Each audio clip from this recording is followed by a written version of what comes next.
সালামু আলাইকুম রাহমাতুল্লাহ। কেমন আছেন আপনারা? আশা করি আপনারা সকলে অনেক ভালো আছেন। OnePlus Nord CE2 Lite 5G হলো নর্ড সিরিজের কোম্পানির সর্বশেষ স্মার্টফোন, যেটি OnePlus এর সবচেয়ে সাশ্রয়ী মূল্যের 5G স্মার্টফোনও বটে। স্মার্টফোনটি 8GB পর্যন্ত র্যাম এবং 128GB ইন্টারনাল স্টোরেজ সহ Qualcomm Snapdragon 695 SoC দ্বারা চালিত।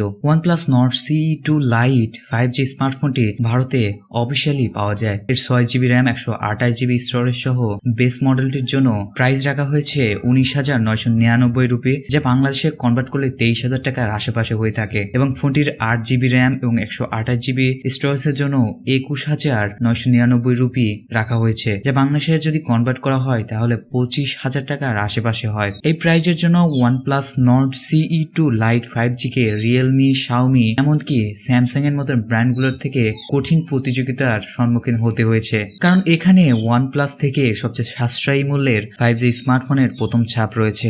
ফোনটি কেমন হতে যাচ্ছে, ফোনটির প্রাইস অনুসারে কেমন হবে, সবকিছু নিয়ে আজকে বিস্তারিত আলোচনা করব। আমি মোহাম্মদ মেহেদী হাসান, আর আপনারা সকলে দেখছেন 3i Tech। নতুন হলে অবশ্যই সাবস্ক্রাইব করে দেবেন, আর আগে থেকে সাবস্ক্রাইব করা থাকলে থ্যাংক ইউ সো মাচ। এখন আমরা OnePlus Nord CE2 Lite 5G স্মার্টফোনটির ভালো দিক সম্পর্কে জানব। কোম্পানির তরফ থেকে অনেক কম বাজেটে লঞ্চ করা সত্ত্বেও OnePlus Nord CE2 Lite 5G তে কয়েকটি স্ট্যান্ড আউট বৈশিষ্ট্য রয়েছে যা একে প্রতিযোগিতা থেকে আলাদা করে। বক্সের বাইরে OnePlus Nord CE2 Lite 5G স্মার্টফোনটিতে কাস্টম অক্সিজেন ওএস 12.1, এছাড়াও থাকছে অ্যান্ড্রয়েড 12 অপারেটিং সিস্টেম, যা অপ্পো এবং রিয়েলমি স্মার্টফোনে পাওয়া কালার ওএস এর সাথে বেস কোড শেয়ার করে।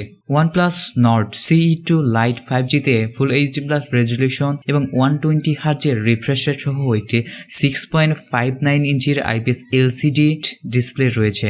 এটি একটি 120Hz IPS স্ক্রিন সহ OnePlus এর প্রথম স্মার্টফোন, এবং এটি একটি সাইড মাউন্টেড করা ফিঙ্গারপ্রিন্ট সেন্সর সহ কোম্পানির প্রথম ডিভাইস। যদিও OnePlus Nord CE2 Lite 5G স্মার্টফোনটি সম্পূর্ণরূপে প্লাস্টিক ব্যবহার করা হয়েছে, তবুও ডিভাইসটি যথেষ্ট মজবুত মনে হয়। আর আপনারা যদি সকলেই স্ক্রিনে লক্ষ্য করেন তবে ফোনটি যথেষ্ট প্রিমিয়াম দেখাচ্ছে। এক্ষেত্রে হ্যান্ড ফ্রিলও যথেষ্ট ভালো, তাই OnePlus Nord CE2 Lite 5G কোনোভাবে আপনার কাছে সস্তা মনে হবে না। এখন আমরা OnePlus Nord CE2 Lite 5G স্মার্টফোনটির খারাপ দিক সম্পর্কে জানবো। অনেক স্মার্টফোন আছে যেগুলোর দাম প্রায় 20,000 রুপির আশেপাশে, অর্থাৎ বাংলাদেশি টাকায় কনভার্ট করলে 23 থেকে 24,000 টাকা। এই বাজেটের মধ্যে stereo speaker setup, AMOLED display এবং এমনকি একটি AI ট্রিপল ক্যামেরা সেটআপের মতো বৈশিষ্ট্যগুলো অফার করে। এক্ষেত্রে OnePlus Nord CE2 Lite 5G একটি স্টুডিও স্পিকার সেটআপ মিস করে, তবে স্মার্টফোনটিতে একটি 3.5mm হেডফোন জ্যাক রয়েছে। OnePlus Nord CE2 Lite 5G এর পিছনে একটি ট্রিপল ক্যামেরা সেটআপ রয়েছে।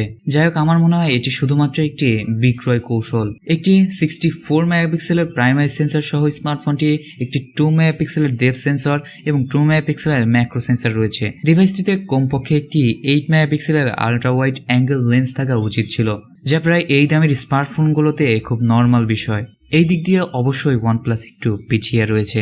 এ পর্যায়ে আমরা সকলেই ফোনটির ভালো দিক এবং খারাপ দিক সম্পর্কে লক্ষ্য করলাম। এখন ফোনটির এক্স ফ্যাক্টর সম্পর্কে জেনে নেওয়া যাক। একই ধরনের স্পেসিফিকেশন সহ একাধিক স্মার্টফোন থাকলেও কিছুর দাম OnePlus Nord CE2 Lite 5G থেকে অনেক কম। আর এই ফোনটির এক্স ফ্যাক্টর হলো এটি একটি OnePlus এর স্মার্টফোন এবং এর একটি ব্র্যান্ড ভ্যালু বহন করে। তার উপরে বেশিরভাগ অ্যান্ড্রয়েড স্মার্টফোনের বিপরীতে OnePlus Nord CE2 Lite 5G একটি বটওয়্যার মুক্ত ব্যবহারকারীর অভিজ্ঞতা প্রদান করে। এক্ষেত্রে আমি আপনাদের সামনে উপস্থাপন করলাম OnePlus Nord CE2 Lite 5G স্মার্টফোনটির ভালো দিক এবং খারাপ দিক, এবং দুইটি মিশ্রণ করে এর এক্স ফ্যাক্টর। এক্ষেত্রে আপনারা ডিসিশন নিতে পারবেন আসলে এই ফোনটি আপনাদের জন্য ভালো হবে নাকি আপনাদের অন্য একটি ফোনের দিকে ঝোঁকা দরকার। এক্ষেত্রে আপনি যদি এই ফোনটি নিতে চান অবশ্যই নিতে পারেন, বিকজ OnePlus এর যথেষ্ট সুনাম রয়েছে, এর অপারেটিং সিস্টেম যথেষ্ট স্মুথ এবং অপটিমাইজড, সেক্ষেত্রে আপনার জন্য অবশ্যই ভালো হবে। এই ছিল আজকের ভিডিওটি কেমন লাগলো অবশ্যই কমেন্ট করে জানাবেন। আর এই ফোনটি সম্পর্কে আপডেট সকল নিউজ পেতে চ্যানেলটিকে অবশ্যই সাবস্ক্রাইব করতে পারেন, এবং ফোনটি আপনাদের কাছে কেমন লাগে অবশ্যই কমেন্ট করে জানাবেন। আসসালামু আলাইকুম রাহমাতুল্লাহ।